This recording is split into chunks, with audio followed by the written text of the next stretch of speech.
Kia ora everybody, welcome to the Unable Seamen podcast, the podcast designed to take a light-hearted look at all things boating and fishing in New Zealand.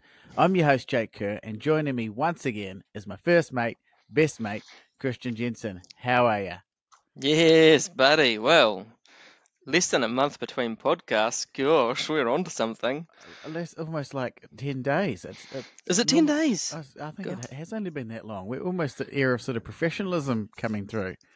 Man, I don't release this yet until it's a month, eh? No, I might just whack it on the hard drive and release it sometime next year when none of what we say will mean anything. Yeah, I love it. Good man. The latest models we talk about will be be well and truly used, and everything we said about them will be wrong. And yeah, Perfect. That's the way we like to be, you know. Yeah. I also don't know why I do that intro anymore, because I actually recorded like a fancy intro once, and I've got it on my computer here, and I keep meaning to add it to the front. So I might do it for this one, and there'll probably be a double up. So I'll introduce us twice. Oh yeah, no, good man. And I always laugh when you go, "Oh yeah, join me once again." It's as if it's like a guest. I'm a guest each time. I'm like, oh, the honour. Yeah. As if nah. Let's just be honest. You can't get anyone else. As if the listeners are lucky to have your presence, you know. Yeah, oh, here we go. Yeah, we've got a real big catch this week. Whoa, him again. Whoa, cool. Jake, you demon. How'd you get him? Oh. So speaking of catches this week, we'll get into some fishing yarns in a minute. But I just want to start off by saying the reason we've done this podcast so soon is that we've had such good feedback from everyone listening. The most engagement we've ever had on the last podcast. Your mum, my mum, your dad, my two sisters, eh? That's it. And it's tripled our numbers. Oh, and your ex-girlfriend from high school about 15 years ago. Yeah, I think she was just checking in to see if I'd got fat or something. So, but probably not really, the demographic we're targeting. But yeah. But no, seriously, we do appreciate everyone tuning in. Heaps of people watching it on YouTube, which is random because I'm sitting in a sort of poorly lit room. You're sitting in your kitchen, so traditionally, my cat food behind me. Yeah, your cat food, yeah. And most people listen to it on Apple or Spotify. Spotify, but yeah, people are watching it on YouTube. So hello to everyone. I hope we're, you know how when you see someone on a radio and their face doesn't quite look like what they sound like. Oh yeah. I hope people don't get that with us. I hope they know that I'm the intellectual one and the good-looking one, and you're the host that we get on each week, or the co-host, the guest. Sorry, I don't want to be called a co-host. I want to be called the guest, the special guest. You're the guest. Join me once again, the special guest, Christian Jensen. That's beautiful. But yeah, I just want to do a couple of shout outs to some people who've actually reached out. We've had really good engagement with people on our YouTube channel. So at Unable Seamen, where we're not only posting these podcasts but also the videos. And I want to shout out to someone, Sea Spray New Zealand is his Instagram page. He looks like he's bought a beautiful Tristram. I couldn't tell if it was an 851 or an 881. Nice boat. He reached out. Now he reached out after our last podcast because he reckoned we got a few things wrong there. Like? Well, and Makaira Boats actually reached out too. Impossible. Makaira reached out. After did we bag them at all? I can't remember. No, we didn't. Luckily, we didn't bag them. Yeah, no. And I actually have to admit, did quite a bit of research on them. Really dig that owner. I think it really looks and reads like he knows his stuff. Yeah. But I do have a soft spot for a couple of their fine launches, their vessels. We do, and we want to make it. We want to start off straight away by saying we apologise to Makaira as well, because they reached out to say, hey, thanks for talking about our boats, and we love talking about it. But what we didn't know is that they actually smacked our hand a bit and said, hey, if you're going to compare us to a Dickey, we're 25% cheaper. Now, they weren't specific with pricing, and we did mention that in the last podcast, that for some of these boats, we just don't know pricing, because the only way you can get pricing out of these people is to inquire. Really, I would want to have a bit of a crack at Boating New Zealand and some of these magazines and reviews here. Oh, yeah, POA. POA. POA. Annoys me. You're like, well, is it 500k or is it $1 million? Either way, I can't afford it, but I want to know how far away I am. And they must know what that package costs. Yeah. So I remember, I can't remember if it was a Dickey 32 or 36 semi-fly, but it was in one of those Aussie magazines, and it was like 700 and something K, but this is like 4 years ago. Yeah. So well, it's interesting because when we compared those 4 boats, yeah, we gave the Rayglass a real leg up, saying this is a bloody good value boat because we knew that the Dickey was 1.2 because we'd talked about that at the boat show with them, and we knew that the Rayglass was like 700 depending on your what you fit in and so on. And we thought, like, for that much difference, is the Dickey that much better? And we sort of said that really the Rayglass looks pretty good. But then you come with Makaira bang in the middle, and it's sort of the best of both worlds, because this is what the Sea Spray New Zealand guy, I don't know your proper name, mate, this is just your handle, go check him out on Instagram. It sort of sounds like a rude sort of porn star name, eh? My name's Sea Spray. Yep, and it's him tuning out. That's our lister gone. Damn. Okay. So we're back. That's actually a compliment, by the way. Yeah, it is a compliment. Yeah, but he said it wasn't fair to compare a Dickey, which is like a custom made boat, and a Rayglass, which is a more production style boat. And I sort of get what he means. But Makaira is in the middle. So to sort of counter this argument here, if they're 25% cheaper, I mean, 25% off $1 million is 250 grand, isn't it? Yeah, I'd give you that. So we're talking in the 900s, I'm assuming, give or take. Yeah. So suddenly that Makaira, I mean, we quite liked it last podcast anyway. Suddenly that's really asking some big questions of the Dickey. And I sent you those links where you compare the layout of the two, and what you could really see from the photos was that the layout of the boat that we were looking at being spec'd, right? So we've got the Makaira 35 versus the Dickey 36 semi-fly that was in their website. The Dickey was spec'd a bit like higher end family cruiser, whereas the Makaira was spec'd more like a I don't know, like a really nice fishing boat. Yeah, would be the best way to describe it. But the layout was pretty much the same. So left-hand side table, walk down a little alleyway thing, down the middle, on sort of just off center. Right-hand side cooktop, helm, down the front, double V berths, and then underneath, sort of like they describe it, underneath the seating on the left-hand side is that double berth that sits. I don't know how you describe that. Yeah. Yeah, it's sort of like under where you stand or where you drive from, or the saloon. Yeah, that's where you got your seat or bedding for number 5 and 6, and then on the right hand side of that is the toilet, which is basically the same for both boats. Yeah, so, I want to pick up on what you said about the spec there, because I think spec really can change a boat. It's like walking into a show home, right? You know, you look at the furniture and you look at the trimmings, you go, oh, this is a lovely house. But if you strip it back, you know, sometimes you're not comparing apples with apples. And I agree with you. That Dickey was spec'd really nicely. It had lovely teak flooring, or that sea-deck flooring. Mm-hmm. And it definitely was more of a cruising setup with the swim platform and that. So putting that up against a more fishing-oriented layout potentially is unfair. And you could spend that $300K and spec up the Makaira. There's a lot of specking. Oh, man, exactly. So the other thing the salt spray guy said, and I thought this was an interesting point, and I want to. That was your microphone, by the way, not something coming out of you, I hope. No, that was me drinking me cup of tea. I had my Corona before. God, mate. Nice. Yeah. He said the Rayglass being twin engine, he didn't rate that. He said it's the only out of the Legacy, Makaira, Dickey, and the Rayglass, he reckons the twin engine was a bad thing. He reckoned that was a pain. Why would he say that, do you think? 2 motors to feed. I reckon 2 motors to feed, 2 motors to maintain. If you've got 2 stern legs, that's a bit of a bummer, because stern legs on launches are like just maintenance hungry. Yeah. But mobility, you know, 2 motors, mobility, 2 motors when you're out there and one doesn't go, that's pretty nice to have. I don't know. I reckon it's personal preference. It is. Speaking of mobility, something I was thinking about this week, changing tack completely. is all these boats now, almost any model, doesn't matter what size, are being released with these bloody ugly Minn Kota things on the front. Now, I can accept that they have their place in the sense of, you control past things, you can hold yourself.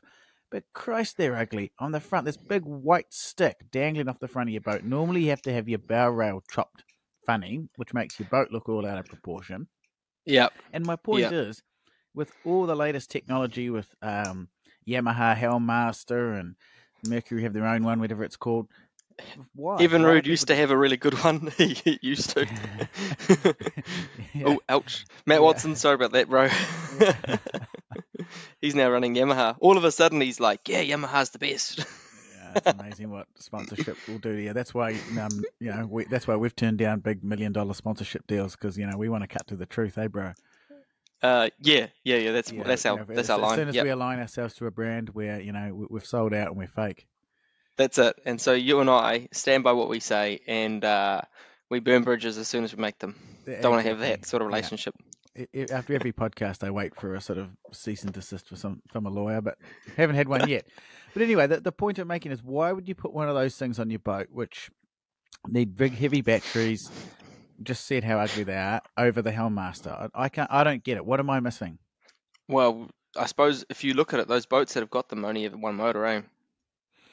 But don't those Hellmaster things work now with one engine? Like that Yamaha one, I watched a review the other day. Like, they're pretty clever.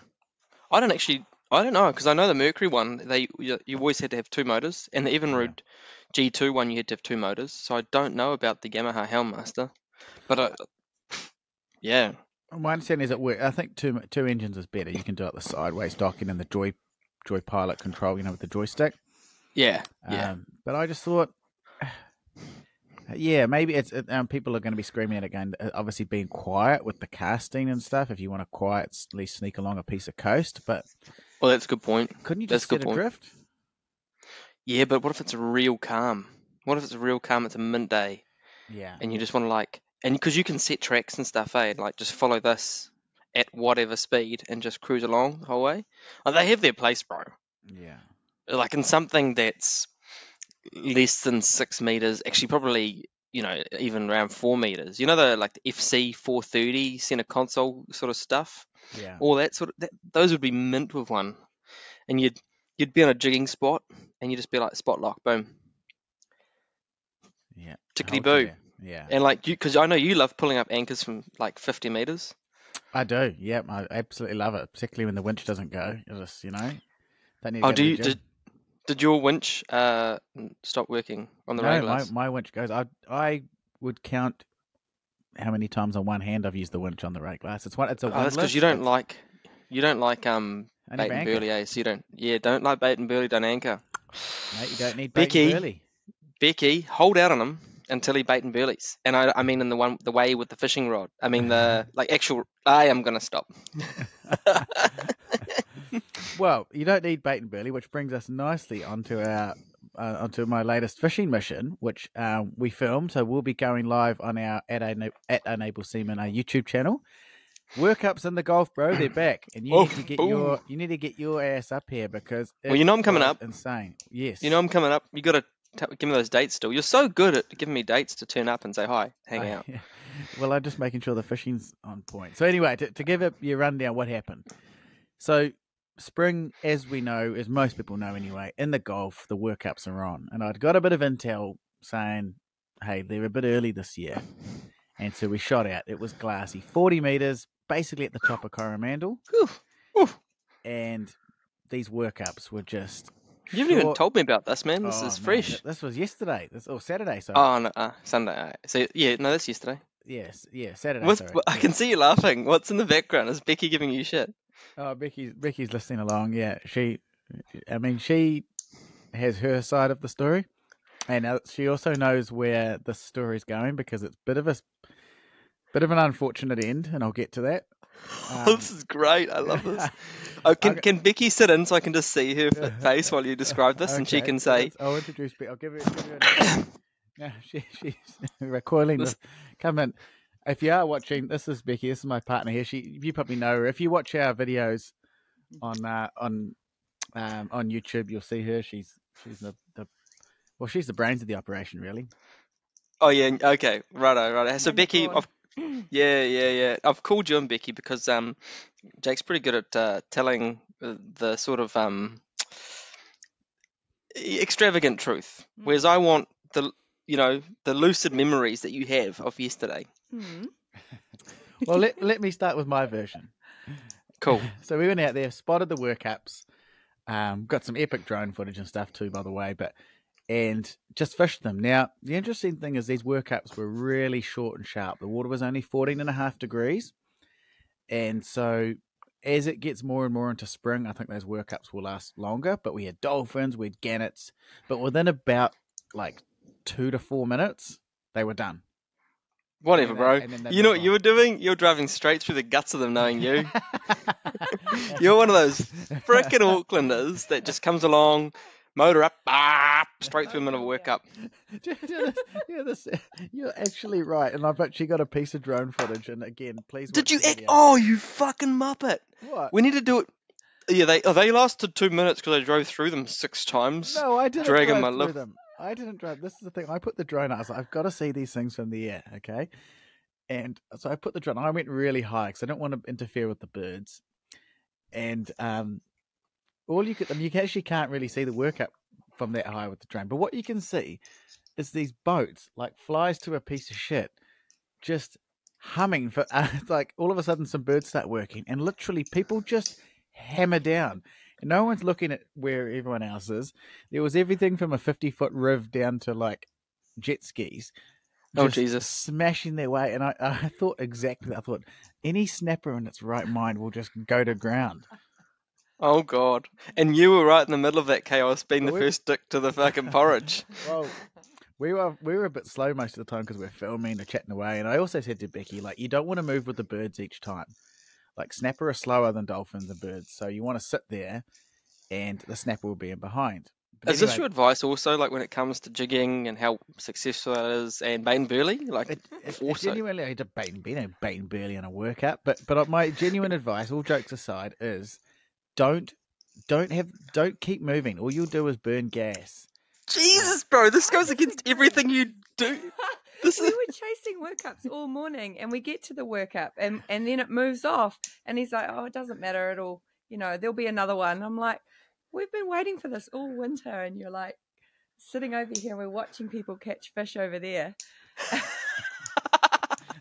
Becky, Thank you, Becky. Thank you, Becky. I said I was going to tell my side of the story. I was going to bring you in maybe next episode. Or... Nah, this is brilliant. And so you weren't catching fish, and you're watching people catch fish. Hey, have you seen it's picture? It's $3 a litre. I'm not just going to fucking chase these birds the whole time. Yeah, and also the speed you chase them is basically a Viking ship rowing to it. By the time we get there, they've all gone again. Yeah. Start the girl up. Well, I was about to talk Becky up and say that she got an amazing 65-centimetre snapper. Jeepers. Did bloody well. And I don't mean this to sound condescending because I don't. Yeah, anyway, I'm just going to say it. You do it naturally, though. Yeah, I don't know. But Becky's come such a long way with her fishing. When I met her, she was pretty handy, but she was on a really light little set with jigs, and you can really cock that up if you get it right. Oh yeah. And Becky did an amazing job of bringing this snapper, getting it under control. It was angry. It was in a bad mood. It wasn't. Yeah.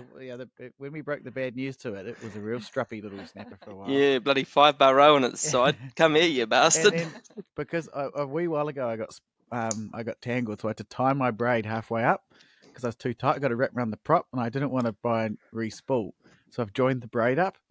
So there's a really niggly double uni knot halfway up my braid that kept getting caught in the eyelet.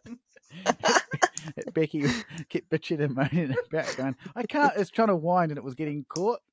And so you know how the golden rule with jig fishing is not to give the fish any pressure because the hook rolls out and falls, all right? Yeah, so what you've got to do for half a second is drop the rod really, really quickly to take the pressure off so that the knot will go through the eyelet.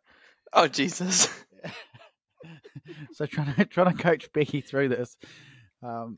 This is not normal, Becky, by the way. This is only fishing with Jake. Though my boat is a whole lot more shit than Jake's, all my gear is mint and well looked after.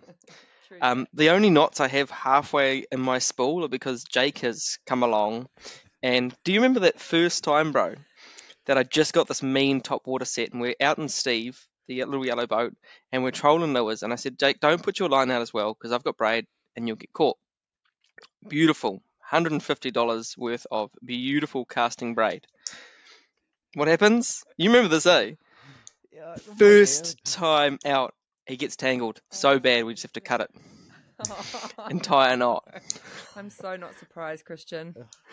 Oh, I was devoed. I was like, oh my God. I sort of feel like this was a fishing story that I was telling, and now it's just become a rag on Jake session. And I don't think the listeners would appreciate this. Oh, okay, so let's go back. So anyway, Becky tamed mean fish, you know, fish. Yeah. And all attributes to her primo, and she put up with some pretty wonky schwonky advice and fishing gear. Yeah, and I do need to re-spool. So if you're listening from a fishing supply, a Burns car or something like that, you know. What about our mate, our old mate, and we both have his sick rods. Yeah, catch fishing tackle. So I've actually emailed him today, John, if you're listening, because, and this gets on to the sad part of the story, I am now in the market for a new rod. Oh no, what happened? Did Becky point load it? No, she didn't point load it. No, Becky. Jake point loaded it. No, your dad was there. He point loaded it. No one point loaded it. I was fishing. You jammed it in the car door. Again, I caught the aftermath on the video. The actual event didn't see the light of day. Thank God. I was fishing. You caught a dolphin and you threw your rod away. Just like in Coromandel. The second part of that's true. You threw your rod away. I was talking. I was too busy talking, and I spun away to say something to Becky and put what I thought was my rod on the rod holder. Completely missed the rod holder and just threw it over the side. Spun around, realised what I'd done. It's winter, right? So I was wearing lots of layers. So I jumped in after it. You jumped in? I jumped in, but like it was so cold and in such a panic. I only got wet from the waist down, but like scrambled. And then Becky, I touched the rod, but it was gone. It just went down like a sack of bricks. And Becky had to grab me because she thought I was going to sink with all the layers on. So she grabbed me. Oh, bro. Keeping in mind, everybody listening, these workups, as we just said, everyone is there. There would have been 20, 30 boats around us, all in tight proximity, fishing this workup. You know, everyone's chasing each other, and it's all quite a holy masculine shit! experience. This is just a Barry Crump scene, man. This is like over the side of the boat trying to chase a rod. This is like dropped. This is quintessential Aucklanders fishing. It was so embarrassing. Come along in their Rayglass, bicker about fishing. I don't want to spend money on fuel, and then I bet you threw over that sick rod that I gave you too. Yeah, it was the one you gave me. My beautiful, nice soft bait rod with a little bait runner Shimano setup. Oh no, that was a nice combo. 40 meters out in the Gulf. Oh, gutted, bro. Drag for it. Oh no. So I've emailed John from Top Catch. If you're listening, shout out. We've loved some of the gear you've. Well, I don't say given us. We've bought it. We like paying for what we want on this podcast. That acid wrap jigging set, which I need to make a video with, was cool. So I'm thinking about a soft bait set. Oh, sorry. And just want to do a little plug. You know that little 150 to 200 gram, I think it is, 150 to 250 gram spin jig set? Yeah, that's nice. I remember buying that years ago before we even were doing these podcasts, and that is my favourite jig set, hands down. Nice, yeah. Yeah. Well, I've emailed him today and said, hey mate, can you recommend? I want a really good slow jig set, so maybe a little acid wrap one. Oh yeah, another one just to complement it, and then another with a cool little bait caster, eh? Yeah, just something like that, and then a nice little, just a cheap soft bait set. I don't do enough soft baiting to really justify a top end one. Yeah. So we'll see what he comes back with, and obviously we'll feature that in one of the upcoming videos. So thank you. And maybe a bungee cord. You could sell you a bungee cord. Yeah, or a brain. It was so well that too. As this guy was leaving, he's a bit cold for a swim, mate. And I was like, oh, fuck. Well, the worst thing too, it was cold. I was out there. So this is the worst thing. Is okay, you drop your rod, you're pretty gutted. You think, what happened? Then I'm wet. All the warm gear I'm wearing is now wet, so I'm cold, and I can't fish for the rest of the day. Becky's got the only other. I just agree with Well, she did share it with me, but I felt bad, and I sort of felt I needed to pay for my sins. So I just had to film her all day. Oh, God. So anyway, that's been my recent experience. So, bro, that's pretty punishing, eh? If you are, there's a story on our Instagram too, and a reel if you want to sort of get the direct aftermath where I filmed a quick video. So at Unable Seamen on Instagram, there's a reel there. I've tagged a few fishing companies in hope that someone might reach out and feel sorry for me.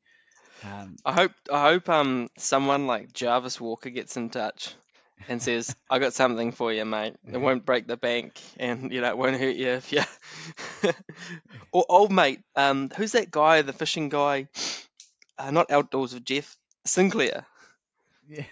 He sponsors fishing gear from the bloody warehouse. Perfect for you. Oh, that's all you bloody can handle. Well, there's no point in me having any nice gear because clearly I don't look after it. You and your dad, it runs in the family. Anyway, moving on. Now, couple of features I wanted to do this month. We've actually got heaps to talk about, so I hope you're enjoying it.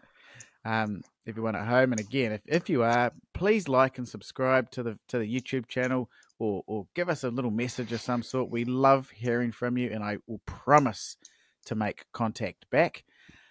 But moving on, I want to talk about two things. First of all, what's coming up is our Ultimate 850s, and while I let you mull on that... Oh, what would be 8 metre, wouldn't it? 8 to 9? Can you be a bit more lenient? Yeah, 8 to 9. I can let you have that. I've got a few ones. But before that, I want to talk about boat refurbs, just quickly. And the reason this has come up is a mate of mine, Stu, and I hope you're listening, Stu. He's bought a Southern Sport. Slightly older one. Cool boat, really cool boat. But he wants to do it up. And he got it for a good price. And his argument is he can tidy it up and make it like a new boat. How many kids he got? 1.5. One's on the way. He's got no time. That's such a pipe dream. He took his little one out the other day. He was loving it. Yeah. But time to take it out and to fix the boat. Yeah. Well, he's not going to do it. So he's going to get it wrapped. This is the point I'm making. Is like, he wants to get it professionally wrapped. He wants to put sea-deck flooring through it and a few things like that. And I wanted to pick your brains, bro. We've both done up older boats. We've both done it, yeah. Fiberglass ones. But do you think it's worthwhile buying a boat, one that's, seen a few bit of wear and tear and bits and pieces like that, and getting a wrap, doing the sea-deck, and sort of taking an older one and making it like a new boat? Do you see value in that, particularly with alloy? Oh, that's a toughie, eh? Like, it depends. It totally depends on your situation, man. Like, say you haven't got a lot of money right now, but there's a good honest boat coming up.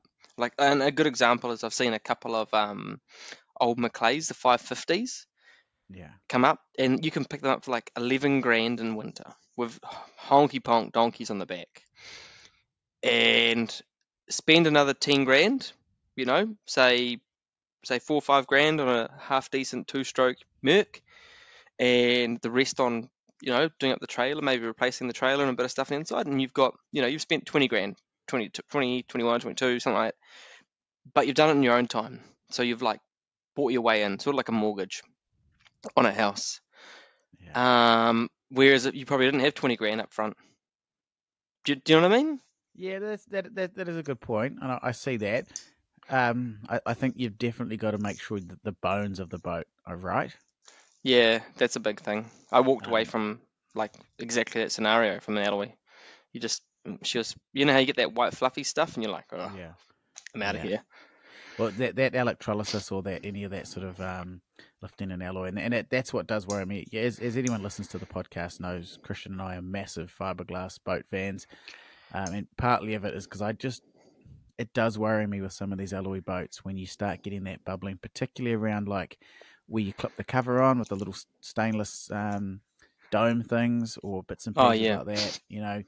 It just, once it starts, you cannot stop it.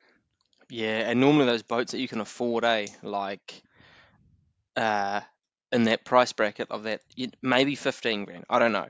Maybe you got a really nice one, an older, nicer one, but it's still older for 20. I don't know. And it's old, and we did stuff a little bit wrong back in the day with alloy, if I can be truly honest. Yeah. Yeah. Okay. So moving away from the alloy preps, but what I've seen is I notice Huntsman, and again Huntsman boats, if you're listening, shout out. But I know a lot of Rayglass, and they all do it. These cool refurbs. You take your Rayglass in from 10 or 15 years old. They and they give it a refurb. They put C-deck in it. They re-sticker them with the more modern stickers. Obviously, a cut and polish, and make them look really tidy. So he'll pay someone else to do it.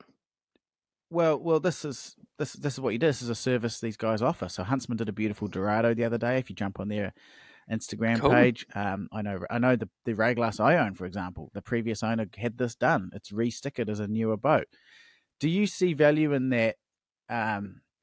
Particularly with some of those models, and again, I'll stick with Rayglass, where the design hasn't changed a lot. I mean, we came out the other day after that fishing trip we just spoke about. There was a 2800, brand new. And yeah, it was impressive, right? Look, it had all the latest C-deck. This technology was cool. Couple of it was a stern drive, so latest technology there. But I also thought you could buy a 2800 from, was it a 28 or 25? Might have been a 25, sorry. You could buy a 25, because that would have cost like 250 grand, right? Maybe more. Yeah. You could have bought a 25 for like 120 grand. I see them sometimes. Yep. Drop it in and get that service done to it, that, the relabeling and stuff I'm just talking about. Do you see value in that? Do you think that's something people who are listening should sort of look at? Hey, if you can't afford that new boat, or not even if you can't afford it, just do you think recycling or upcycling those older boats has value? Oh, 100%, man. Like you get a boat and you get 99 or 95% of the awesomeness for, I don't know, 50, 60% of the cost. That's some bangonomics right there, isn't it? It is. I mean, my opinion is that I'd go for that every time, because you also don't feel bad about banging let's face it, boats get banged around a bit. Yeah. Yeah. Yeah. Yeah. Especially your parents' boats. Your dad's. Yeah, exactly. So, were you waiting for that? Were you like, yeah. So, like, I think maybe doing that is cool, and I would love to. I'd love to investigate more. So if you're listening from one of those sort of companies that does this, please reach out.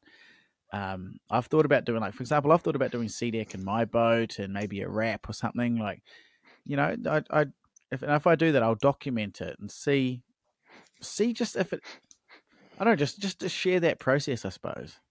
Oh man, don't you wish that we were doing this podcast when we were both doing up our boats? Yeah, we would have had lots to talk about. That's for sure. Definitely. Man, I got so many photos of just getting a router and cutting out the floor, like the whole thing. You can see the story starting. Like, it all started when you and I took the boat for a hoon to Stephen's Passage, and we're looking at the hull, and it was like those cracks were opening and closing. Yeah, it wasn't pretty. We've told that story before, but just a quick synopsis of it is that Christian brought a new to him boat that had just been done up, and I use the inverted commas for people who are listening. We took it to D'Urville Island, which was the maiden voyage, which, as you know, is not a place you sort of want to muck around, and well, it basically fell apart on us. Yeah. And then I spent, was it like a whole year just stripping it back and making it a beast and doing it up. Yeah. Hey, you did a good job. I did the same with the bayliner too, but debatable whether there was any improvements made. So that's boat wraps and refurbishments. That's something we'd definitely like to find out more. If you're listening and you know anything more, please reach out, and we're happy to share knowledge. It's something that was put in my head. Again, a mate of mine's doing it, so I'll try to document some of that journey. But I just thought, like, it's a good way for people to get that dream boat without 100% the big cost. Yeah. Now, I'm getting excited, man. Come on, let's talk about these 8 to 9 meters. 8 to 9 meter boats. Now, we're quite lucky here because Becky's joined us. She hasn't left. I'm actually looking forward to a woman's perspective. Oh. Now, here's my list. My list of ultimate 850s. Okay, and I am more than happy for you to chime in with something else. And again, if you're listening and you think we've got this wrong, please reach out, as Sea Spray New Zealand did.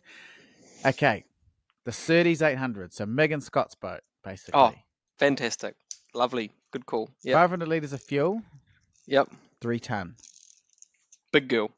20 up. They tow that. That's their current boat, eh? Yeah. And they tow that with a Ford F-150 or something stupid. No, it's a Chevy, a Silverado. It's a big Chevy. It's a big, it's a cool truck. That Yeah. Anyone we know that boat pretty well. Really nicely laid out for what they do. Obviously within that tow weight, the magic 3.5 ton tow rate. Downsides, I don't think there's a stern drive option. I don't know. I've just only ever seen them with outboards. Yeah, and I'm sure Surtees would. That was, for me, that's the only downside of that boat.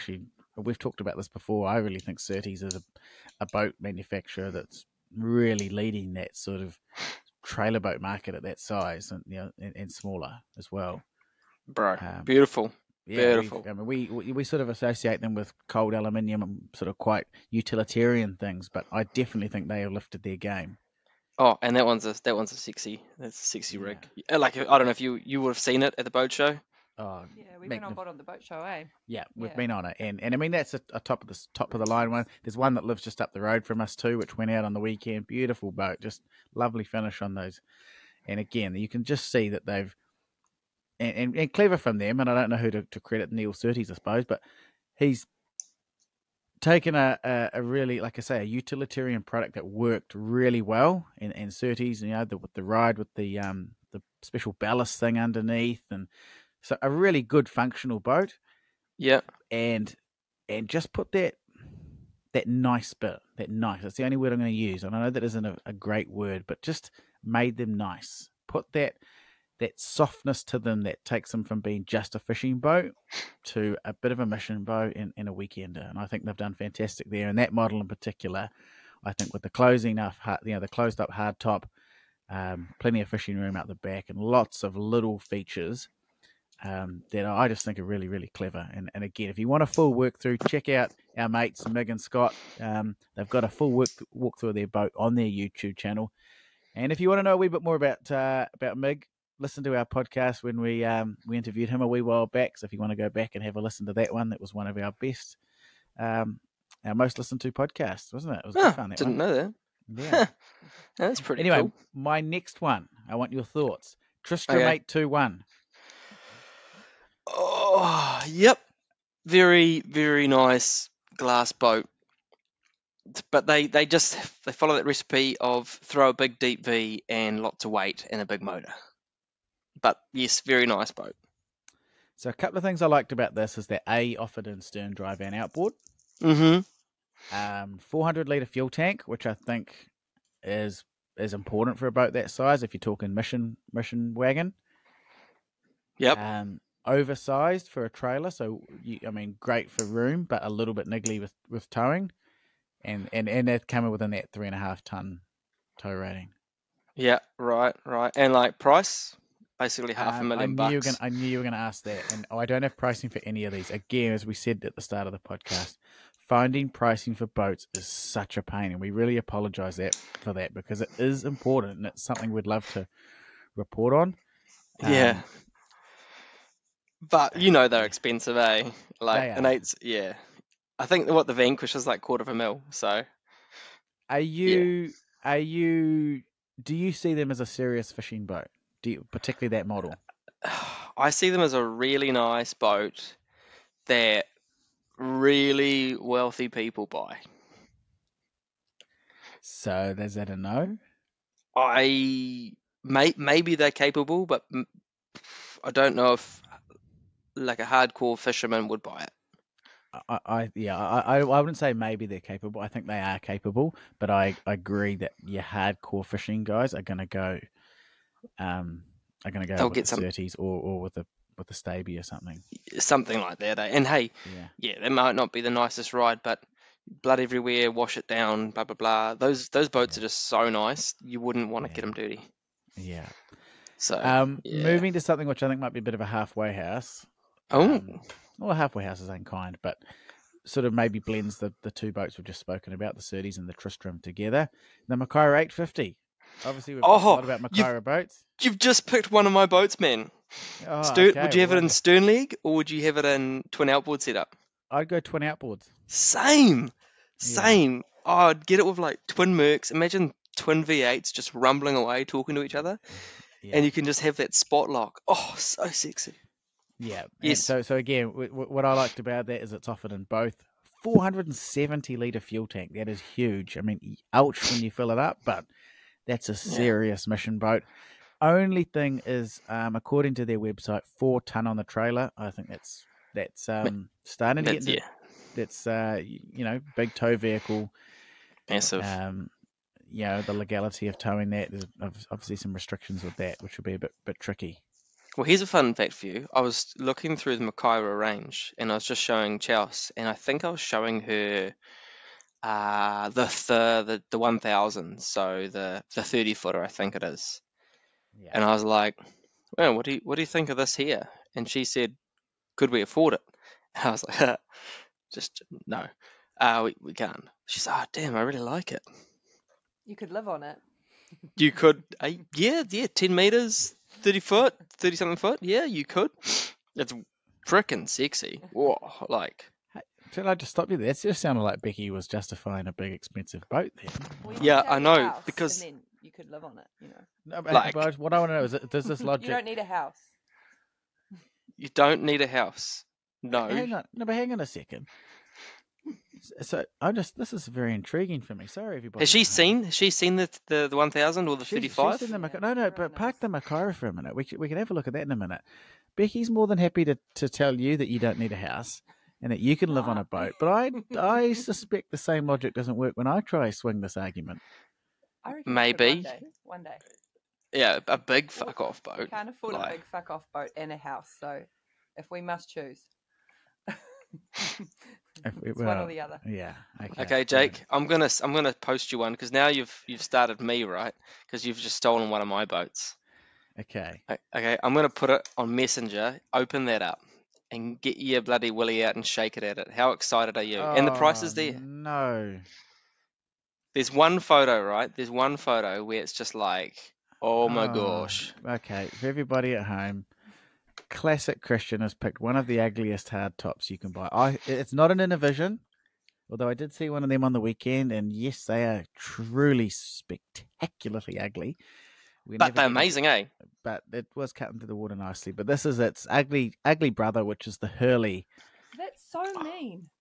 It's not that ugly. That is a really nice boat. I love how Becky's like. Becky's calling out, bro. Okay, there's a photo here. I'm just going to tell you which one. From the front, from the 1, 2, 3, 4, 5, 6th photo. Okay, so just for everyone at home, this is the Herley boats, Elite 8 meters.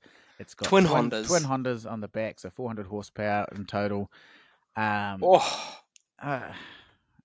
has a raked back windscreen, so not the raked forward sort of pilot house one. It is very nice, very very nice. Yeah. Oh, inside. Lovely inside. Like this here is like sexy inside. Oh, sexy. pillarless front windscreen. Like, look at these photos. It is actually a good looking boat. No, it's not a good looking boat, but it has a lovely. It is a good looking. Interior. Again, if the people listening at home, we will post all of these boats on our Instagram at Unable Seamen. Interesting here, though. Maybe this is a sign of the times. Was $369, now $299. $300,000. That's a lot of boat. $300,000. Yeah, but I bet you can spec it up that as well if you want to. Like, let's be honest, eh? I'm sure you can too. That's a good call from you. What? That boat. I wasn't expecting that. You weren't expecting that? Okay, so can I give you another one? You sure can. Get the 808 pumping. Get the 808. Okay, there's a boat called Hard Mahi. Do you remember it? Hard Mahi? No, I don't. Okay, so this is the sort of the workhorse of the two. I've just sent you Hard Mahi, and I'm about to send you the bigger version, the 858. Whoa, with the big 250 on the back. Oh Okay, my so everyone gosh. looking at home, Christian has gone and done it. He's got an absolute white on for these Innovision boats. If you don't know what Innovision boats, they look like an axe. And they cut through the water. And they do cut through the water. There's a Tauranga demo day here, bro. If you want to go and have a look. Booking's essential. No thank you, Innovision. No thank mate, you. I'll be there in a heartbeat. I love them, eh? Yep. I'd have an Innovision, and yes, I'd have the Herley, and yes, give me the Makaira any day. Oh, all of them bar up, baby. I just think. So I first of all, I want to say something nice about them. There was one chasing the World Cups with us on Saturday, and it chopped through the water, and it was fast. It was a seriously fast boat, and it looked really good the way it chopped through the water. Hey, Becky, do you remember that one? Yeah. It does it, eh? It just. But a boat needs to be so many things. Okay. Now, if I look at this, there's little things. Okay. If you go to their website and you go to this model, which is the 808 Explorers, bear in mind, this one here is actually quite. It's called Hardmahi, as Christian said. Yeah, it's set up for an ex-commercial fisherman, so it won't have as many nice things as some people. Okay, but look at the bow rail. How hard would it have been to make that bow rail pointy? Yeah. They've cut it off. It's snub-nosed. What do you mean? Look at the side-on image. You don't need the bow rail to like. Oh no, it's just because you're seeing it from the wrong angle, man. Come back to a quartering angle. Come from a quartering angle, and it's fine. And the stanchions on the bow rail face the wrong way. Look, they should face forward. No, that's fast. They're leaning back. They're fast. No, it's the wrong way round. Oh yes, my nautical engineer here. Thank you so much for giving your. What do you like about it? Here we go. Everyone go make a cup of tea. Interested. I don't know anything about boats. What do you like? What do I like about it? Exactly what Jake and you described. It was cutting through the water. It was smooth as butter. It's a pug. Oh, Mickey, I thought you'd have me here. I thought you'd have me. You just dropped me under a bus. You brought me in, lured me in, thinking you're my friend. Yeah. Always your friend. And then just dropped me under a bus. Yesterday's cold toast. Do you hear that? It's definitely a bit snub-nosed. You could just push next in the photos, okay? And it'll be fine. I don't want to. Oh, because you want to pick on I can pick on your boats. But what does the snub nose do? What is you must like it. So when you talk about snub nose, do you mean the bow rail that just stops, or do you mean the square nose? There's that too, both. Fuck you, Jesus.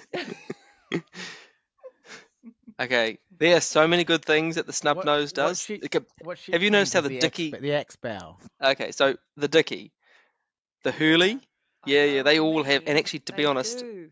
Yep, and to be honest, the Makaira to a certain extent too. They pull it off somehow. They pull it off. They pull it off. They pull it off. It's like a classic look, eh? It's classic. Thank you, classic. It cuts through the water, right? Cuts through the water, and it adds waterline. Right. It adds waterline length, and it gives you heaps of volume up front. So you have a boat that might be 8 meters in true length, but it has the volume of a 9 meter.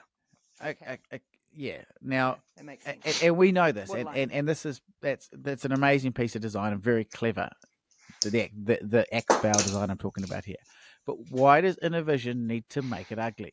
No, I don't think it is. All those other brands you've spoken about have done a bloody good job of tying this. Oh well, you were just digging. You were just digging in the Herley before, and so now you're taking back your bad words about Herley. Are you? No, I'm not taking back. I'm saying Herley's in the same category. I'm saying Dickey, Makaira. I'm saying I can't think of any other brands, but any one of those X bow, most of them get it right. The Legacy does a good job too. Yep. We spoke about them on the last podcast.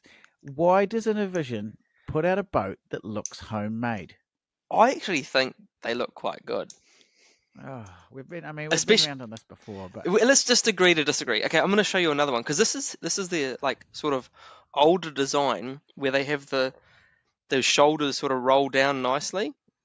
Whereas if you come back to like the 600s, this is sexy. Get the 600 in you, bro. Ready for it? The Innovision 600. Yeah. Here we go. Here, I'm going to send you one. Look at how these shoulders just stop all of a sudden and just like comes down. Bam. Get that in you. Oh. So now he's dropped down to a 6.5. But this is just to show you because this is just to show you their new shape, okay? Because the 808 is their older shape. Dig this. I don't dig it at all. Hey, you would dig it. You know why you don't dig it? Because you know how you said it's smooth and it's fast? So your boat's got the smooth sorted, but it doesn't have the fast. You barely get out of displacement speeds, bro. It's too fast. You just want to bash it because you're like, it's too fast for me. I like to just sit at 12 knots and just roll with it, roll with the punches. Oh, bro, I really hope you have got some other ones to round this out with something nicer, because I'm just not getting on board with Innovision. Innovision, if you're listening, I'm sorry, and I am more than happy to be laughed at or called out. Invite us on one of your boats, like Makaira have, to make a great judgment. And by the way, thank you Makaira for offering that. But yeah, and I will like it maybe, but I think a boat has to look good. I think a boat has to do so many things. And I cannot go out on an ugly boat. You can talk it up. Well, it's the same with the Stabicraft with that funny looking pilot house thing they do. You can talk about the how great it is, and it gives you more room in the cabin. You don't get the glare, and it's this pilot house design. Yeah, but it's ugly. I've gone off Staby because of it. Okay. Like, hey, I think Stabies have their place, but I don't really dig them too much. So this is the guy that had the bayliner for his whole life. You're as bad as he is. Thank you. An ugly boat. And then he owned one for how long? Oh, the listeners are getting sick of it. Every week I talk about a boat, and you just revert back to the fact that I owned a bayliner, and now Becky's in on it too. The listeners, guess what? We've just had a whole lot of engagement. I said at the start of the episode, people tuning in, and here they are, disappointed with this lowbrow bayliner attacking. I expected more. We need to lift our game. So you don't want me to be a national sort of politician. You want me to have something with substance. Oh man, I am not going there. Definitely alienate our listenership with that comment. Okay, have you got another one? I do. Do you want American or do you want New Zealand? Ooh, let's go offshore. Okay, because I've got one here that I definitely have a soft spot for. So you know that that magazine, run by Moby Dick. It's called The Captain. The Captain, yes. Great YouTube channel too. Yeah, they're quite good. So here's one here for you, and I do have a soft spot for these. I know they got their quirks, but check it out and get it out and shake it at it. Oh no, there you go again. Okay, ladies and gentlemen, it's a Caribbean or a Bertram's.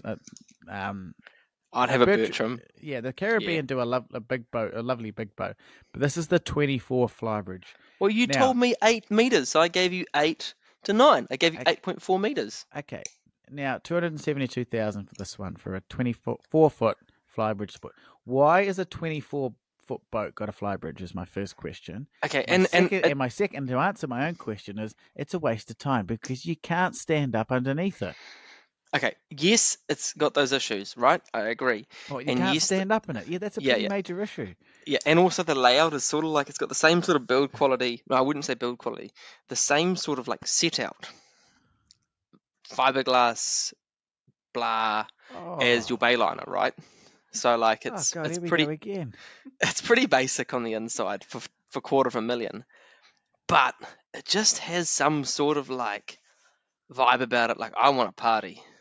It's got the aluminium joinery out of like a cheap the bayliner, like the windows. It's just yep. Yeah. Look, you can't stand up. It's got a sunken floor. But I do dig that shape and the Bertrams. I really do. Do you know the Bertram on YouTube, the one where that guy done up and it's got the big twin outboards on the back? Yeah, I know the one you're talking about. That's on the Captain YouTube channel. That's a cool boat. This isn't. But that's not 8.5 meters, so I couldn't give it to you. So I gave you as close as I could. Oh, Christian, this is awful. I like it. I still have it's a bit of a really is pleasure. Awful. This is supposed to be the best 850s down here. Well, 24 feet. I asked you. I said, do you want local or offshore? And I gave you what you asked for. Do you want me to give you local? Yeah, I do, but I have no time for this. It just cannot decide what it wants to be. It cannot decide what it wants to be. There's no room out the back for doing anything serious. No, the motor is in the way. There's no seating there to be No. a lifestyle boat. You can't No. stand up downstairs because the flybridge thing's too. Yeah, well, they've had to trick the proportions. You don't want to be up in the flybridge because there was no room up there, and you'd feel uncomfortable because it's a little boat. You'd rock around, so you'd feel everything would be accentuated being that high. But if you gave me one for the day, I would still have lots of fun. The cabin's as sparse as a Romanian jail. It's got a big petrol Mercruiser in it. It's got a stove that I wouldn't even take camping.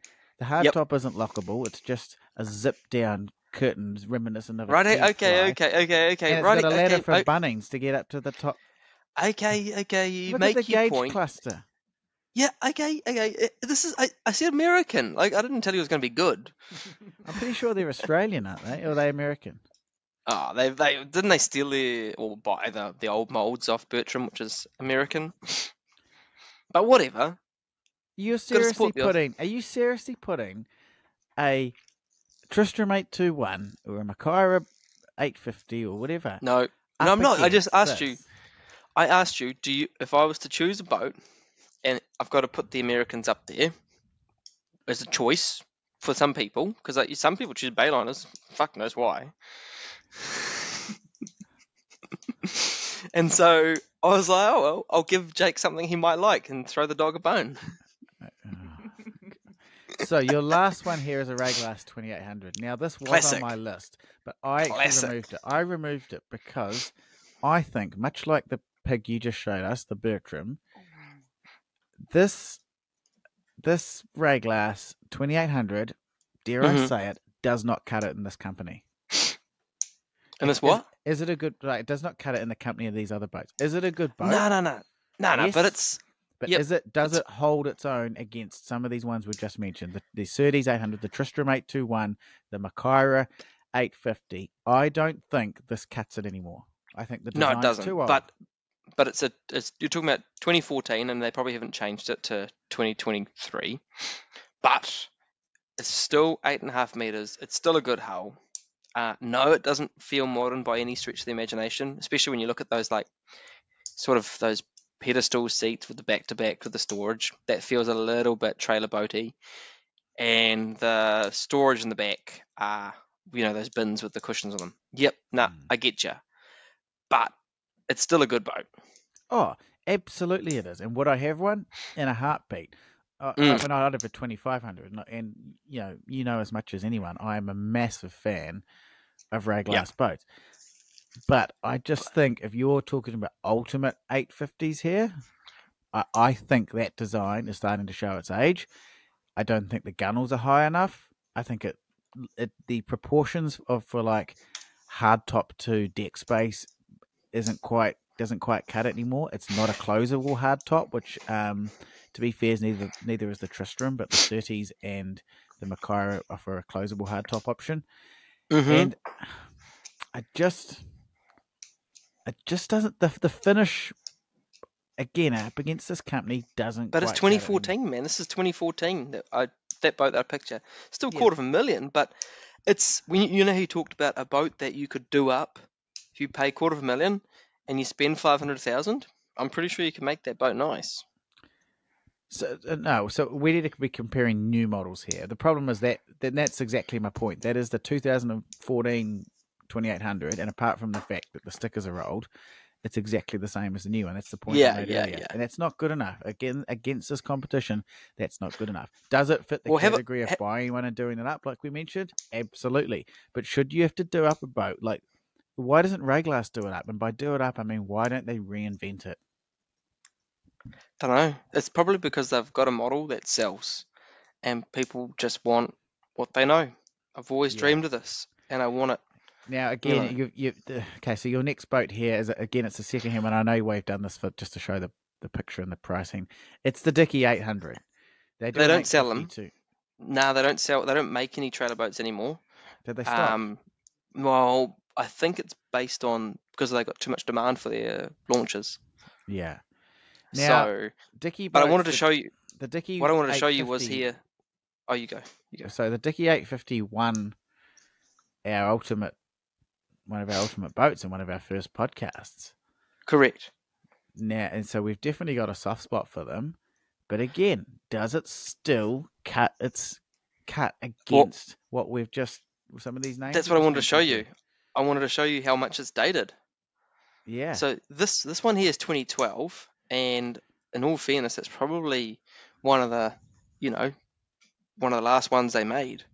And you look at the layout in it, and you go, "Oh, actually, if you put that up against that Herley, if you put it up against the Makaira, it doesn't even. It's a lot has changed since 2012." So there's a couple of things here with this. I think it is offered. This one has a stern drive with the engine box right in the middle, which some people love. It's pretty clever because it doesn't take up much deck room. Doesn't take up much deck room, but I'm torn because I do really like these. So I'm looking at the 850 here. I know you're looking at the slightly smaller one. I'm on their website, and they are a good boat. No one's going to deny that this is a good boat, but I just. And how much does it cost though? How much do you want for it? That second-hand one? Well, the second-hand one, I can't see that. What is it? 265,000. You can get that Herley for how much? 299,000 with twin Hondas. That's brand new. Brand new. Now, standard features: 16-inch Garmin display, 1 kilowatt transducer, Garmin autopilot. So it's got a toilet. It's got a fusion stereo system, twin Hondas, drive-by-wire. Upgraded to autopilot with GMI shadow drive, whatever that means. FLIR, so night vision, zip weight. It's got a Garmin 600-watt transducer as well, and it's got a sonar unit. And then the optional extras. Okay. So we've highlighted a few options here. So just to go through them again, and Christian, I'll get you to tell yours outside mine. So Surtees 800, Tristram 821, Makaira 850. Yep. You've put the Rayglass in. I put the Rayglass in. I stirred you up with that Caribbean thing. I was only joking with that one, really. You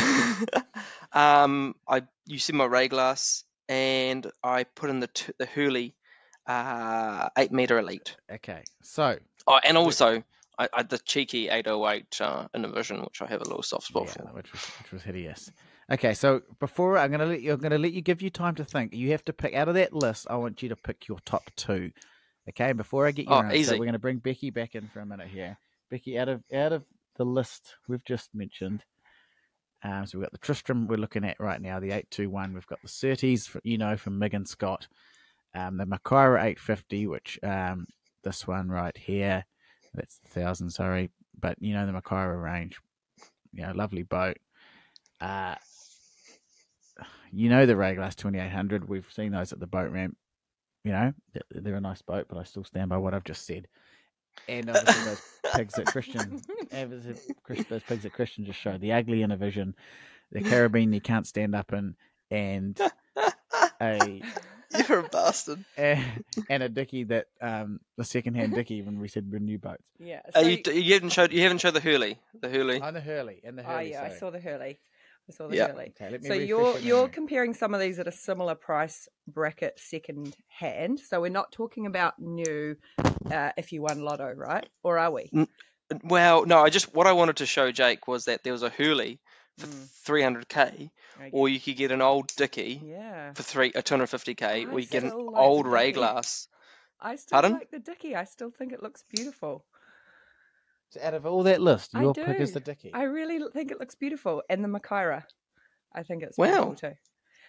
Yeah. But I don't know. I mean... So the Dickey 850 on the Makaira 850. And the Tristram.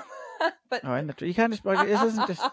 You can't just rename the ones we've just said. She sounds real picky, man. Jesus. Just any of those. Actually. Yeah, you want to... What do you want for dinner? Oh, anything. I want a boat that looks good and is comfortable. I want to be able to... I don't know, spend the weekend on it, or a week. Okay, so quickly, so you talk us through what you like about the Makaira. We'll start with that.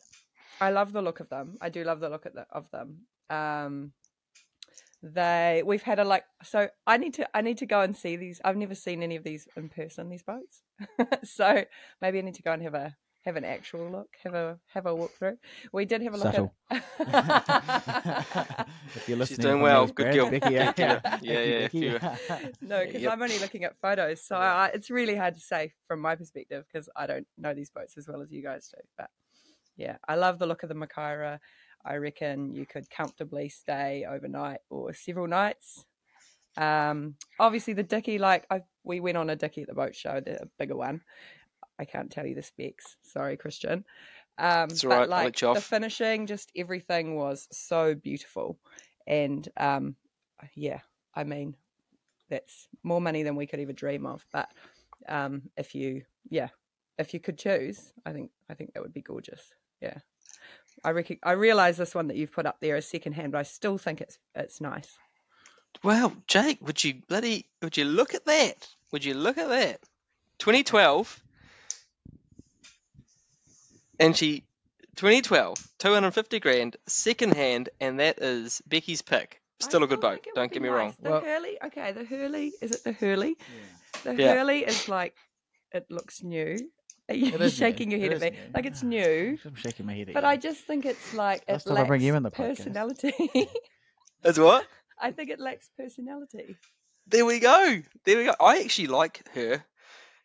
This lady, Thank you. Becky, is so good. She brings a different perspective that you wouldn't understand because you don't look for that, Jake, that different perspective in these podcasts. Coming from the guy who submitted a boat that can you not stand up in?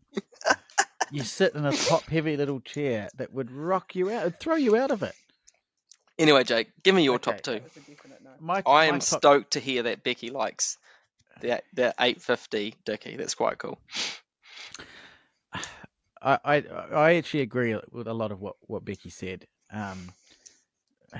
For me, out of this particular list, the one, if gun to my head and I had to buy one tomorrow, it'd be the Tristram 821. Oh, yeah, really? I've got a real soft spot for them. I think. I don't think they're a hardcore fishing. They're trying to be an offshore fishing boat. Don't get me wrong, and it's definitely got the credentials of that. And I know they can't hold a candle to, as much as Lance Fink would love to think, his ride is superior. I know that the Makaira and the Dickey would eat it for breakfast. But I know I love fiberglass. I love the finishing. I would probably have that. Wow. Yeah. I am amazed that you picked that.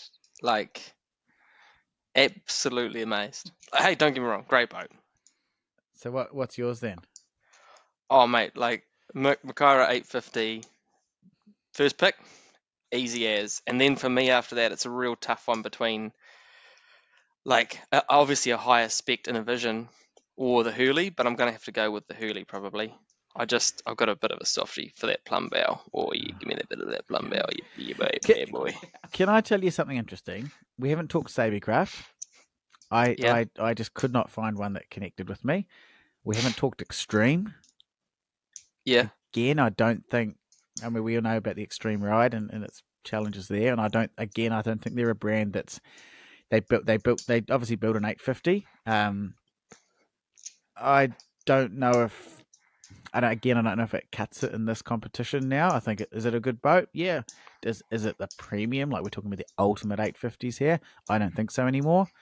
There's an offshore, the brand Offshore. I really like what they're doing. I think I would have them over an Extreme every day of the week. Yep. And I think they could probably feature on this list potentially. But again, you've got some big names here really flexing some muscles with some cool cutting edge design.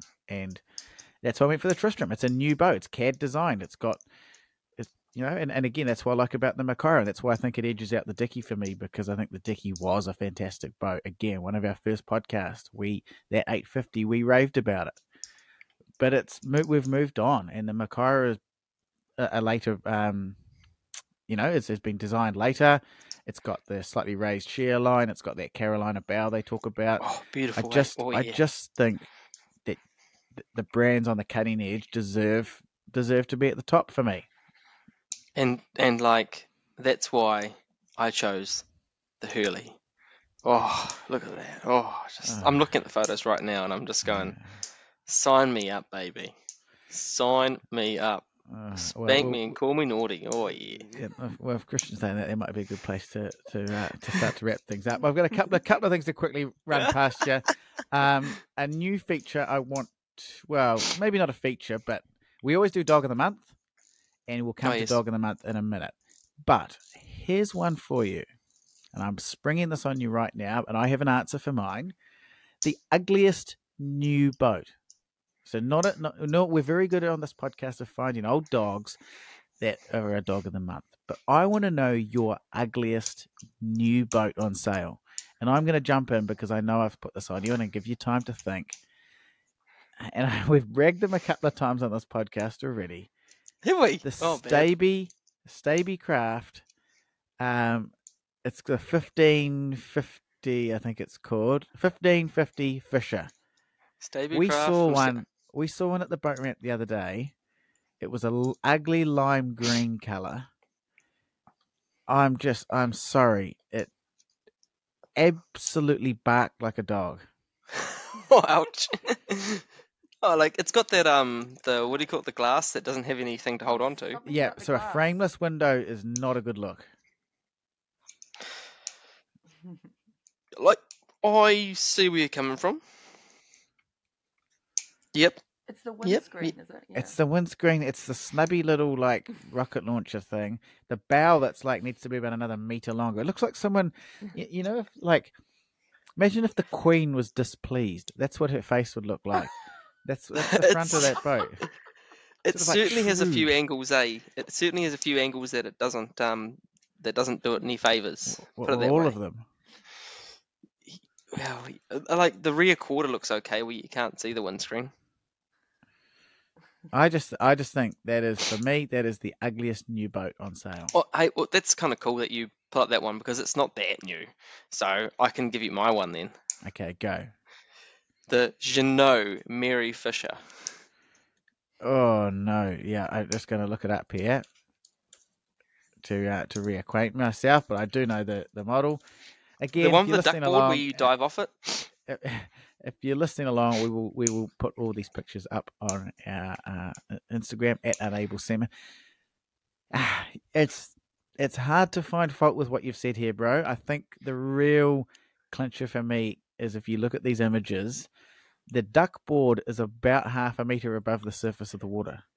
Yeah, correct. Like if you fell off, you would have time to know you're falling off. Like a duck board should be at the water's edge. Look at this woman sitting on the back. She can barely get her leg in the water. I know. It's got a picnic. The space at the back. Great fishing room. Oh no, we'll bang a picnic table in there. And what about it's got like 3 cushions that have been put in the front? We're sort of a bow cruiser thing. Yeah. Yes. Yeah, have they ever sat on the front of the boat while it's moving along? Okay, this is not, maybe in the Riviera or the Caribbean or something you can do that. In New Zealand, everyone hunkers behind a hardtop because when you go along, it's as cold as shit. Yeah, great, eh? I think yours is uglier. I'm going to give you that, but this is right up there in terms of being a bit odd. I do love the duck board being miles off the. Oh, that's just a massive. It's a dive. It's a dive board. That's what it is. The diving board. Yeah, good. Yeah, it's a feature. Yeah, and I do like it's got a ranch slider door for the skipper. Like a tugboat. Like a tugboat. You're talking about a side door. Yeah. Yeah. It's got that. I quite like that, and it's got this huge bed at the front, which looks like a cruise ship. They've got a few things going for it. No, I think that's a good shout. Do you know what's worse? The one with the tent on the roof that you showed us. I think the tent? Which one's that? The one with the big thing on the top. What's that called? The Caribbean? The Caribbean, the one we just spoke about earlier, yes. Yeah. Oh, great. Yeah, pick that. I think you should bag that, definitely. I do have a soft spot for their bigger ones, and that one I sent you. It looks so top heavy. Yeah. Now, I just want to move it along for one last thing, because I know we're getting time here, and I know that people's attention spans struggle with these podcasts over an hour. Once we get past 15 minutes. Your dog of the month, we're going to put it on. Oh, yeah. It's an 11-meter power cat, big reduction. Now, Christian, we'll put the picture on our @Unable Seamen Instagram page. But Christian, over to you, mate. So, tell us how this boat started its life. It started off as a sailboat, 2021. She was a sailboat, and I'm just looking at the date now. We're the 28th of August, 2023, and they've decided that was a bad idea. We're going to take the mast away, and we're going to turn it into a power cat. And we're going to bolt on 2 Honda 135 horsepower outboards and give you no outside space, a huge covered area. Yeah, I don't know if it works. I love what a big reduction. Only $220,000. I'd rather set fire to the money than buy that. Reduction of the mast. Yeah, we've lost the mast. We've sold that. It'd handle like a pig though, because it's not designed to plane. Great, eh? I think it's fantastic. Oh, that really. And if you look on the inside, you're like, oh no, there's this. Oh, it's like a beigey yellow. The interior. Yeah, it's really been done on the cheap. Yeah. I thought you might like that one. I thought that was a bit of a winner. It really is a dog of the month. So well done for finding that. Yep. What have you got for me, Ro? I'm going to let you have that one this month. I cannot beat that. I cannot beat. Oh, you want to look at the second photo? It looks like a praying mantis come at you. we have a laugh on this podcast about dogs of the month, and there's some absolute pigs out there. But what I love about this is it's $220,000. This guy actually thinks he's got an asset. He actually thinks he's going to sell it. Some of the piles of shit that they're $500 or they're whatever, and someone just knows that it's crap and gets rid of it. This is someone who thinks they've done a good thing. I know what I'll do. I'll chop the mast off this yacht, whack a couple of big Hondas on the back, and away you go. It's a massive oversight in how maritime design works. I don't think he will sell it that quickly. And no, damn right he won't sell it. There's no market for that.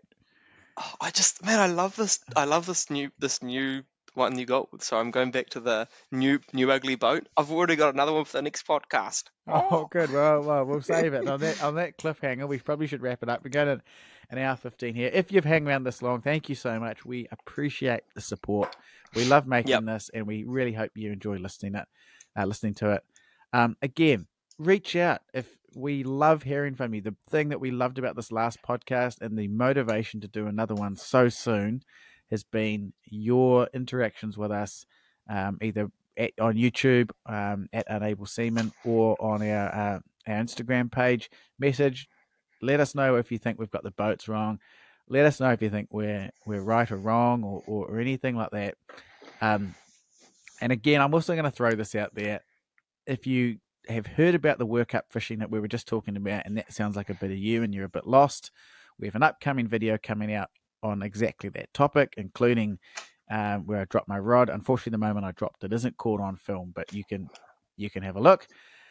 But reach out to us. I am more than willing to take a happy listener or a deserved listener out to chase those workups, and you can see what else we can throw over the side. So, caveat. At displacement speeds. We'll take out the dog of the month. But seriously, if you want to reach out, I would love to take a listener or a follower out and feature in a video. But anyway, Beautiful. That's enough for me from this month, bro. Anything you'd like to add? Next month, okay, along with all the other ideas, I propose, and I know you love my good ideas, that we talk about boats 4 meters and something. half the length of what we work with right now in terms of today's podcast. Okay. Let that be the challenge to you, Jake. Think about it, because I know you don't like this length. I hate little boats. But yes, we'll do that. Once again, thank you for Becky for joining us. Bit of a surprise inclusion there, but I think it was nice to have. She was a good peacekeeper, eh? She was a good. Thanks, Becky. It was actually nice to have someone with a bit of taste on the podcast for once.